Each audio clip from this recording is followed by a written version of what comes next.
pa pala gumagana. Yan. Yan siya magluluto, mag-prepare na lulutuin. Counter table niya. Lababo, extension. Yan, tinibag ko yan eh. Tapos, nag-extend ako ng lababo para lumuwag. Naka-L yan doon, kapatid. Naka-L siya doon.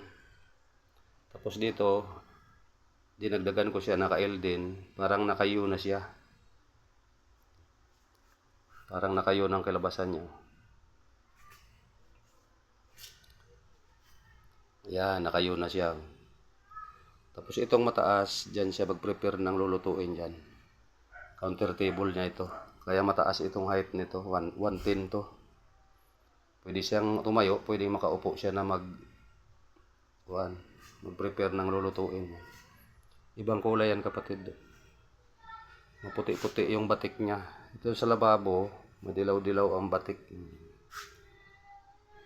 Mga sinaunang design ng tiles ito. 60 by 60 to, kapatid. Kasi matibay itong 60 by 60 kumpara sa 40. Yung 40 kasi malambot. Medyo okay na siya, kapatid. Ayan. Alikabok na lang to. Ito na yung bago. Dinugtungan ko dalawa. Tapos dalawa doon sa counter table. Ayan. Tapos i-tiles ko na tong wall.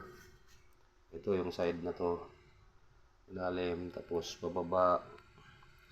Hanggang flooring yan. Yan, ita-tiles ko na rin yan. Para malinis. Pagkatapos niyan, ito namang sahig. Ita-tiles ko tong sahig kasi binil lang to, kapatid eh. Medyo ko na. Nakapanda na rin yung pan-tiles ko. Ang dami na. Yan. Paano yan? Kasyang-kasya na dito yan. Yang maputi-puti na batik, yan ang sa flooring. Dito sa sala. Yan, sa flooring sa kusina yan. Dito yan. Yung medyo maitim-itim dito siya ilagay yan. Hanggang doon. Sige, bye-bye mga kapatid.